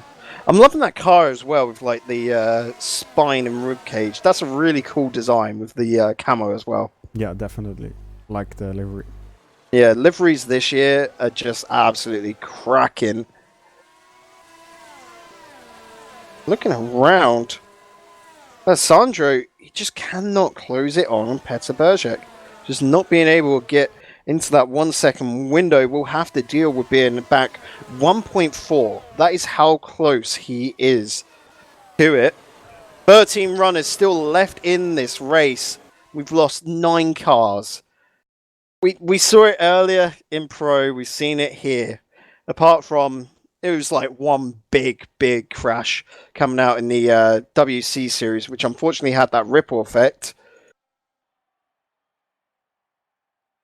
Yeah, indeed, those things happen even at the top level of sim racing. Geoffrey Fournier making a move on the inside. Holds back. Sorry for cutting you out there. Don't worry. He is looking. Daniel Kiss doesn't have the pace. Geoffrey is caught up with them. Because remember, Geoffrey didn't have the help of Yuri coming on in and giving him DRS like Daniel Kiss had. But he's got those hard tyres, and he's still got to make another pit stop. Or no, sorry, he's on his final stint now. He already pitted for the softs, and this is his final stint on the hards. And he's looking like he's got some great pace on them. Interesting as well, because I can remember the academy drivers earlier this morning saying the mediums were the best and could go on for absolutely ages. Then we saw in pro, it didn't work out like that. And here in the WC category, it is definitely all about those hard tires just being the best result. Yeah, hard tires definitely seem to be the best tire here in Australia. Yep, looking at this as well, Mikel D'Alessandro coming into the pits for their final pit stop, going on to the softs. Now, he said they might be able to do 16, but going for 17, the risk it's a bet. It's a bet, but I think they've definitely thought about it. And you can see the gap to his teammate right behind him is also not big, who has that massive train behind him. Around 5, 6, even 7 drivers behind Mohamed Patel right now, all bunching up and trying to get past for position. And Eric Andre going side by side with Michi Hoyer and Martin Gospiart there, losing positions and battling very hard. Yep. Now Michi Hoyer will be wanting to get up on the inside as well. Be able to take that. You can see this. The turn, the pace that Michi Hoyer has. He's on the outside. He's going to be locked off. Defending coming out from Andre.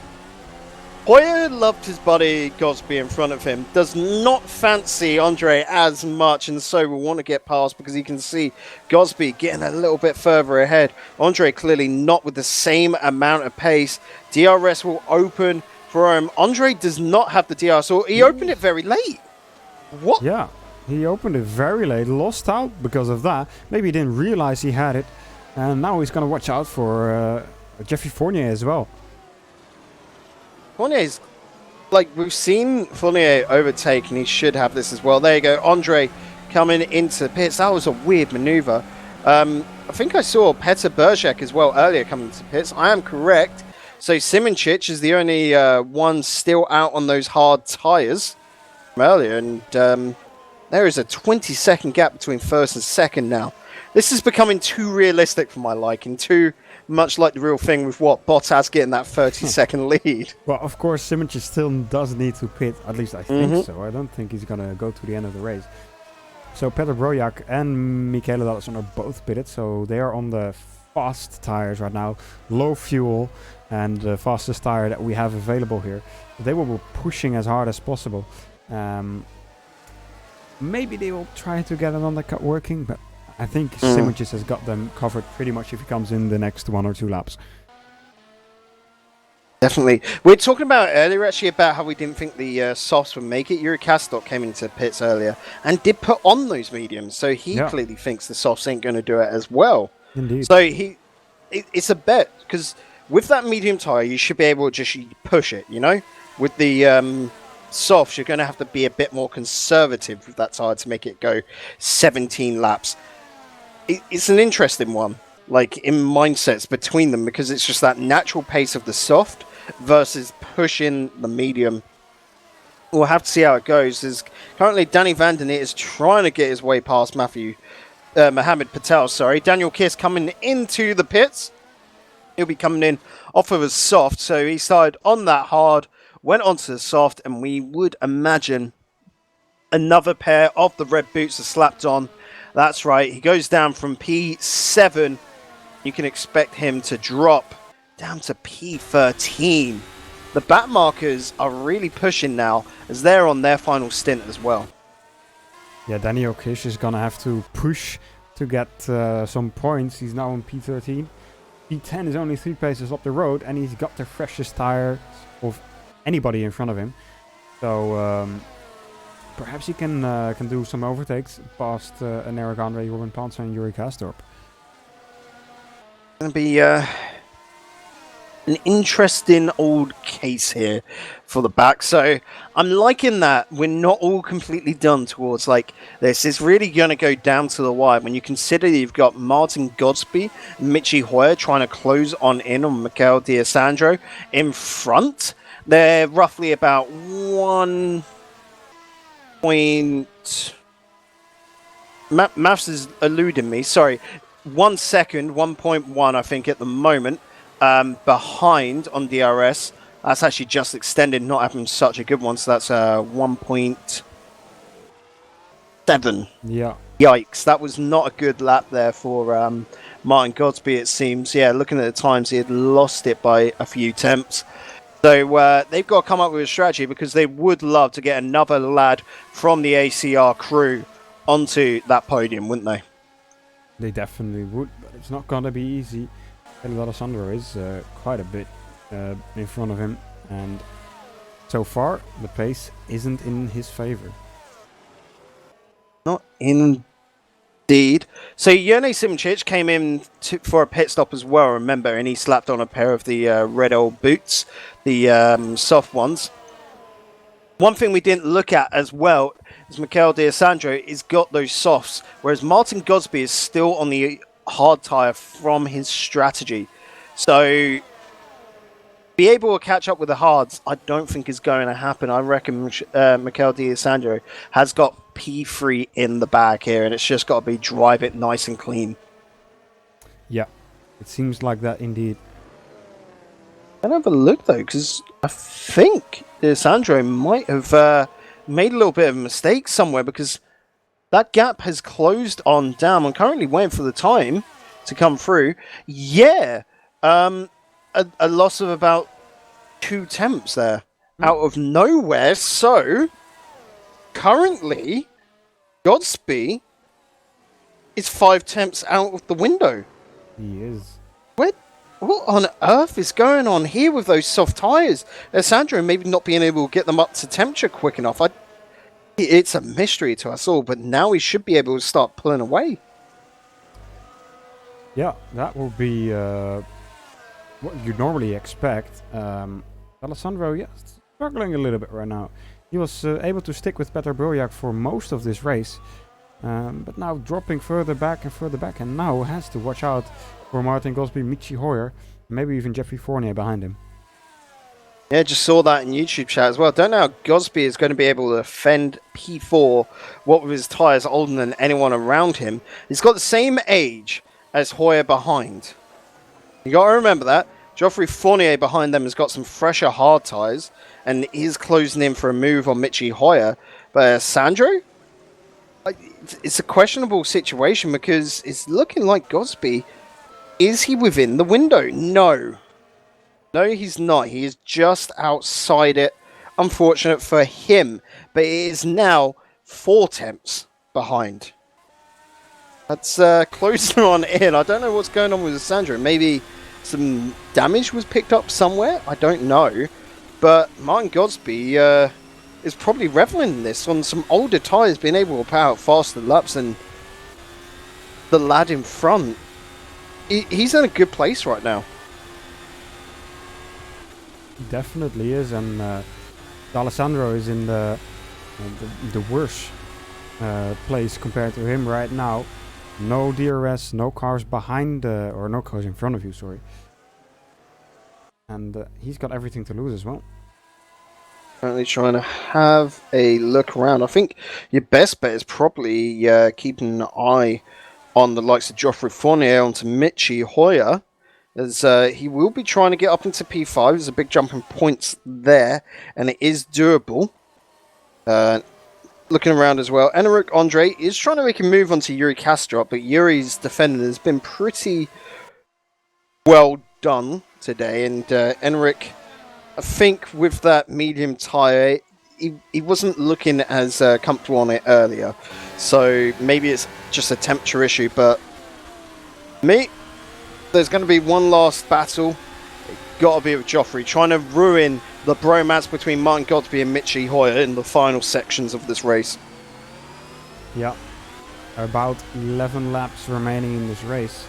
And Mohammed Patel isn't in the best spot either. He is behind Sander Collis right now, does have the arrest from him, but also still has got that big train behind him of Danny van der Niet, Yuri Kastrup and Eric Andre, Robin Panzer and Daniel Kiss, all really close to each other and looking to benefit from any mistake that one of these drivers do. Yeah, and remember they're not teammates here, this lot, so it's all definitely a scrap.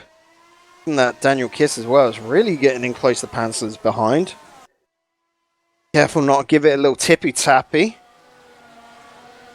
My camera currently is sitting on Mohammed Patel's Felix, just because he's got a car that he could overtake in front in Callas, but he does have Danny van der Niet behind, very close. He is stuck in a sandwich here, and it's not a tasty one for him. Definitely isn't between the Netflix drivers. I wouldn't want to be there. But he is a proven quick driver and a very consistent one. World champion in 2017, Constructors champion in 2017 and 2018 and 2015 as well. So, quick driver. Yeah. And definitely somebody that has proven himself already. Let's see. Callas seems to have so much speed coming out of that turn that he should be able to hold on to this. Doesn't seem to be such a mistake from Patel. Callas getting a brilliant turn 16 out there. Because that is definitely one that's hard to do. Because that wall, first and foremost, is an impending doom out of it. But it's also so much control to keep that car going. Because it's a very high sort of like throttled turn. Because you want to get into that grid straight with so much speed. But you put your foot down too much and you can spin that car around. Yeah. It's very easy to do in these F1 cars, especially if your tires are starting to wear down. Ooh, I think Daniel Kish is being passed, or trying to get past on Eric Andre. He was trying, but late braking meant he went onto the grass a little bit there and lost all of that advantage. Oh, yes, Patel makes it. That was around the outside, I think, of... no, Callas. It was on the inside. Okay. On the outside goes Danny van der Niet. Callas once again getting a double overtaken. I think that's the third time this race two cars has got past him in the same move, essentially. And this time, the interesting part was Patel went on the inside, where Callas had late broke and went a little bit too far into turn 12. And then Danny van der Niet, doing a good turn 12, was just able to continue his momentum and get past. Yeah. Now Patel is in a... maybe even a worse spot compared to before. Oh, and Eric Andre and Daniel Kiss having a fight. Daniel Kiss actually hit into the wall a little bit at the back. And Eric Andre regaining P12. That was a little bit of argy-bargy going on there, Felix. Yeah. Robin Panzer is actually catching up onto Yuri Kastop as well. Yuri eyeing up Sander Callas as well. Not happy at P10 as Yuri. He could maybe... with the medium tyre compared to Sander's hard tyre, which looks to be getting to the end of its life, you can see by the distance drop off there on Danny van der Niet. Yuri might be able to get an overtake before this is done.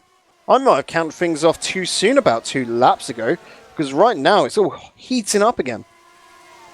Definitely is. This last part of the race is getting really, really exciting. Only 8 laps to go as well. Even I upfield.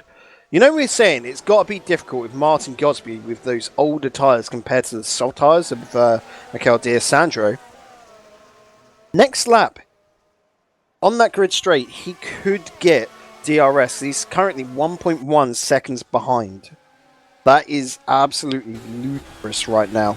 We'll have to see how much that changes up, because definitely Mikel is just trying to accelerate away, but it looks like he might have used all his petrol earlier, and that's to save a little bit in this case.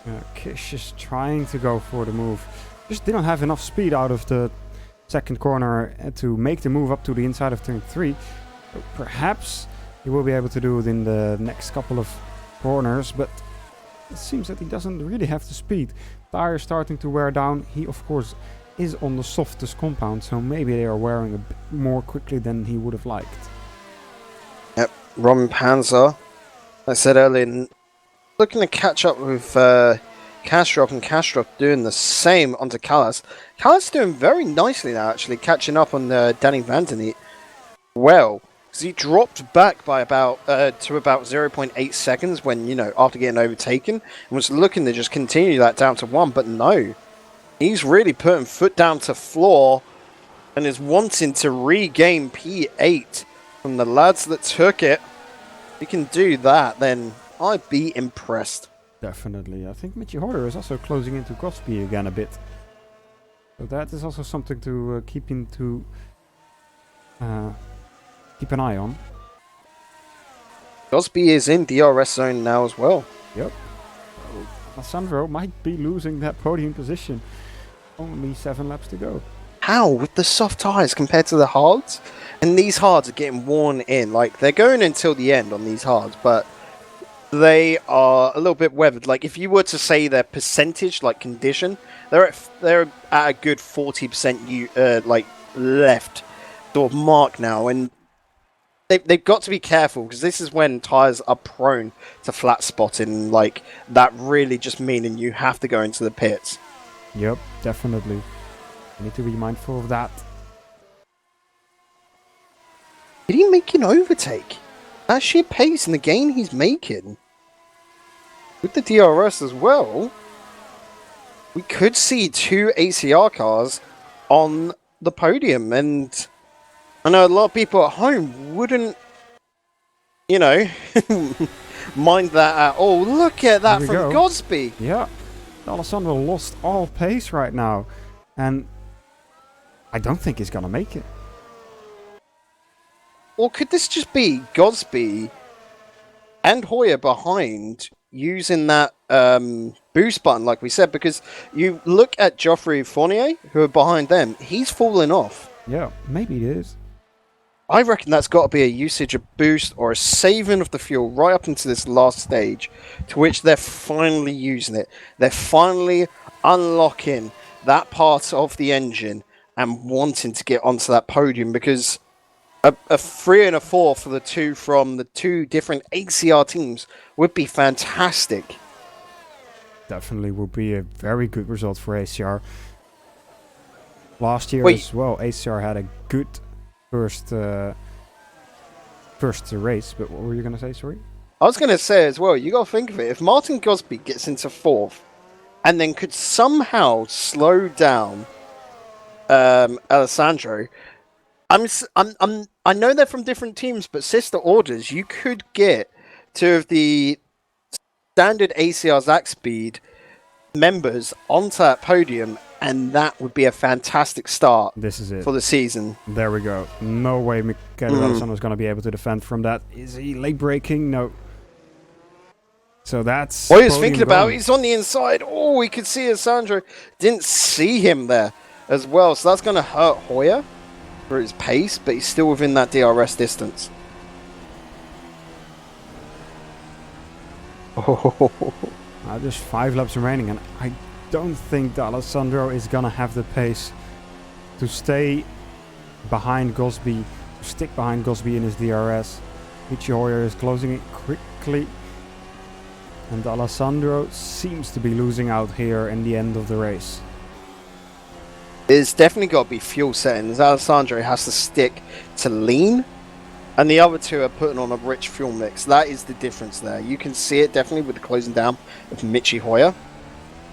And Gosby in front is posting now, essentially. He's playing this nice, calm.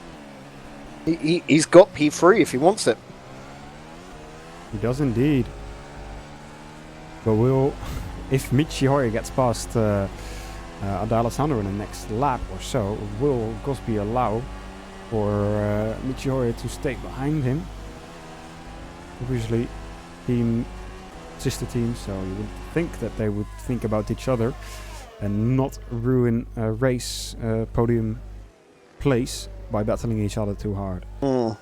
That's it. Like, when it comes down to drivers, they want to win, but when it comes down to constructors, oh, it's a whole different point, isn't it? You know, they're both the ACR crew.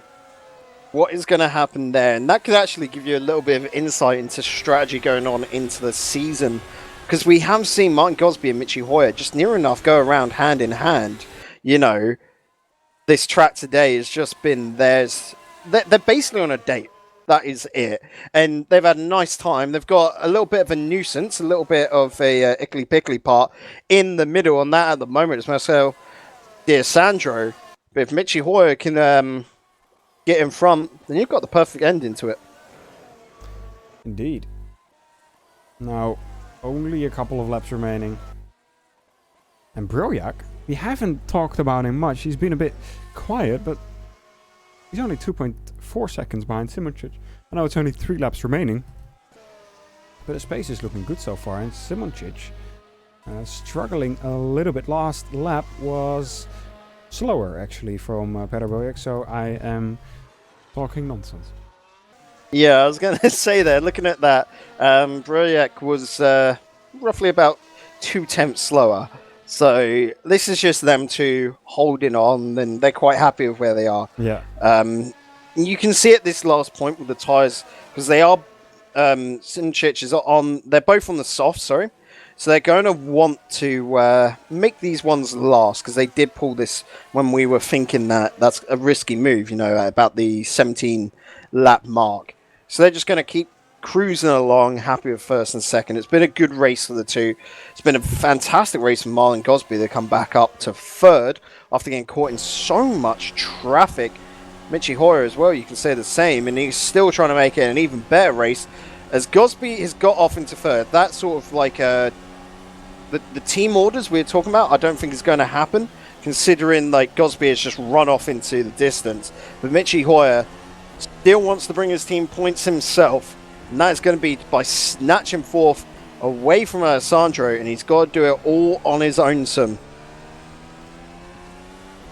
Yep, Alessandro does not have DRS, so Hoyer should be in a prime position. Can he do it there? That defending from Alessandro. Put it right up to the last second and make the move. We'll have to do it again as DRS is open for Michi Hoyer. He's going for the outside this time around. It's a bold move. Unfortunately, no. He's just going into the back. You can see him tapping. No! No, no, no. That is a contact made there. A bit of a slide out of turn 3 from D'Alessandro, and then Hoyer tried to take advantage of that. And there was just no space for the car of Michi Hoyer, and spun around. Difficult to judge from what we saw, but definitely something that is not wanted here, especially with so little to go in the race. You have to leave the space. That is it. I mean, you know there's a fight like that. Don't get me wrong, when you're racing, it can just be a part of it where you were so built up, and naturally Michi Hoyer was behind him, but he saw the space to dive on in, and maybe Alessandro was not thinking it was possible for him, but you know who's going to be happy about this? Geoffrey Fournier. Oh, definitely. He's just got P5. He's got another position for free. He's put in such a clean race. Remember, he came in and could only put on one qualifying lap as well, and came out like P12 on the grid. I'm just going to quickly check that with my thing. Yep, P12 on the grid and has made it all the way up to P5. A fantastic race for Geoffrey today. Definitely. Also, his, I would say, debut as a full-time driver here in the Formula SimRacing World Championship, and what a debut it is. P5 in front of Michi Hoyer, Mohamed Patel, Dani van der Nitzan, Carlos. Great stuff for him. Talking about those drivers, by the way, they are on the last lap. They're also on the last lap, and they are really close to each other still, and maybe somebody's going to go for a move last lap dive, because Eric Andre, for example, is without any points right now, and he's basically got the reach, can just stretch out. I've got to cut you off here, because Simoncic is coming up to the last turns. He is, yeah. He's coming into turn 15. After that, you can guess what comes next. Turn 16, and then he will be going across the line. Like I said, it was his year. He thought he's been doing so well, and to kick it off with a win here is just the best way to start. Jene Simčić will be the winner of the Australian Grand Prix here on FSR. He takes the gold. Behind him with silver is Petr Burček. A great race from him. Martin Gosby with the redemption run will take P3. Mikel Alessandro with P4. Geoffrey Fournier. Fantastic climb up the ladder to P5 from him. Michi Hoyer, unfortunate in the end, will have to settle for P6. Mohamed Patel for P7. Danny van den It will be going home with P8. Sander Callas, P9. Yuri Kastorp for P10, Daniel Kiss, P11, Robin Panzer with P12, and then Enric Andre crossing the line last for P13. 13 finishers today. The non-finishers, Jos Ardenia, Steven Michaels, Wozniak, Luke Zek, Janos Bratschok, Ricardo Costa. Can't even see that name because it's so blue. Arne Scholtenleek, Christian Lazaro, Giuliano Valerino, and then Rick Van Aal are your DNFs. Unfortunate there. The big crash, the big accident of turn 16, they will not be forgotten. Indeed. So, here we go. It's a first place win for Jene Simčić, second place for Petr Burček, and third place for Martin Gosby. Great stuff for ACR Zach Speed and ACR Blue, getting 2 podium positions within the ACR sister teams, and Petr Burček being the odd one out from Edge Esports, getting that second place. Great race we've seen here so far. A great start of the season at Melbourne, and it's great to see that these drivers have been battling, and it's great to see that the cars, even at a track like Melbourne, are so close to each other, and also different strategies are working very well. I think it is time to go for a few interviews. Let's hop on to the different channel, and then we'll try to get in the drivers for those interviews. I think the first driver will be let's see. We're just waiting for the first driver to show up, and that would hopefully be Jene Simčić, the winner of this race. So we're just gonna have to wait a little bit for him to hop on. You would hope that. We've got Martin Gosby to start things off. So should we just pull him in already? Yeah, let's do it. Let's start off with third place then. Welcome to the room, Martin Gosby. How are you enjoying yourself? Of course, getting onto the podium right there at end, you cheeky little monkey. Well, it's a bit different to last year, so I'll take it. I've got half my points in one race, so let's see how this goes. Yeah, season 2 Electric Boogaloo. You're starting off right with a good little dance getting up there. So celebratory tonight. What are you doing? Well, I've got work tomorrow, so there's not much I can do. But yeah, no, it was nice to have a good result after last year. So yeah, just bring on round 2, I suppose. Yeah, definitely a great day there for the ACR team. What with Simčić coming out with the pole position, and then of course you with the blue side coming out with third. So we thinking this is the year of ACR then? Well, Jene reminded me this is what happened last year, first and third. So we won't get ahead of ourselves. Just take each race as they come, and then yeah, let's see. Just keep on cracking on. So coming up to China next time round, you planning to extend off and complete all your points from last year in 2 simple races? That would be nice, yeah.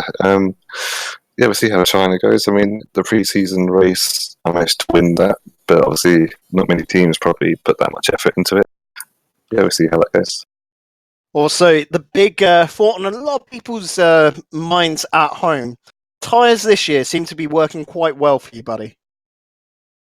Yes, it's a bit different to last year because I would just completely ruin the fronts or rears. Actually, every single tyre, I would just destroy them last year. It was a change, and it was a nice change. Yep. So I'm going to have to say goodbye to you because we got 3 people to interview. You were the first of the 3. So next we're going to be bringing into the room, if I can. There he is, Yoni Simonchik. So your sister teammate, we should say, Martin, was just reminding us that last year started off the same way, but with you coming off first, you've got to be grinning ear to ear, Yoni. Yeah, well, my first thought after the race was like, is this it? Whole race? Because I'm used to doing like 3.5 hour stints from yesterday from endurance. So, but yeah, well, about this race, not much to say really. We kept the pace, we kept in front. Peter pushed a lot from behind, but let's hope that history won't repeat itself with the standings at the end of the season. Yeah, let's actually talk about that as well, because you had the 12 hours of Sebring yesterday, and then coming into today with the WC Formula One sort of category here. How do you find the time to practice for both, and then also change your mindset from both, of course? I don't have any issue changing from one to another. Like I can just load another car and drive normally. But about the practice, I have the only thing I have to say is massive thanks to the team, especially to Robin, for extremely high support. Because I did my last stints on actual race fuel maybe like 5 days ago, maybe 4. Oh, damn. So, yeah, you come into today pretty fresh then in regards to that. Right, moving on to second place, Petr Burček. How did you find your race today, buddy? Well, first of all, congrats to the ACR guys. They had a real good pace today. As for my race, the start was pretty standard. Nothing really happened until like midway through the second stint. I told Michele that I could go faster, so he let me through. And then I tried to pressure Jerne, but I was gaining some little bit by bit. But yeah, I just kept trying. So last stint I also pushed, and I had the cliff at the end. I knew it was going to happen, but if I didn't get within DRS, then all was for nothing. So I tried to push to the end, but P2 is still okay. Yeah, it looked like it because you got down to, what was it, 2 seconds? And it was just like close, but not close enough. So, who knows, next, in 2 weeks' time at China, you'll have to take a hole there and just, finally get that win you want so much. But with you guys, okay, so we've got the difference in tyres this season. How are you finding the difference, Petr, here? Sorry, didn't catch that. So with the difference in tyres this season, how are you finding the change-up? Well, it's not that different. It's just a different naming scheme. But as for tires this race, we didn't think the medium would do so well in the last stint, as Martin showed. But yeah, I think the C2 tire, the soft tire, was struggling with the front a bit. The rubber was it was already so developed that we were struggling with the front. So the medium, I think, was quite a good tire for the last stint. Good stuff. Felix, any last questions you've got to the whole gang in the room with us? Well, not really. It's been covered all, really. I just want to tell all the drivers that they've done a great job today for showing us a great race. Obviously, Jerne had a bit of a easy one. Well, I wouldn't say easy, of course, but he seemed unchallenged today. But like Martin already said, this was the same last year, and they didn't get the championship last year. Obviously, not jumping to any conclusions. ACR is looking very strong, and let's hope they will continue that strength for the rest of the season. Yeah, so brilliant result there coming out for ACR and Edge respectively. But for us today, that is it all. We're going to have to wrap things up because unfortunately, when the race is over, you've got no more race to commentate. So from everyone here in the casting booth, of course, myself, Corey Dyer, joined by Felix van Delft. Of course, a big thank you to Cameron Roger running things in the background, and a massive thank you to everyone at home who tuned on in. I hope you had a great evening. I know we had a great race, and we shall see you in 2 weeks' time for the China Grand Prix. Goodbye.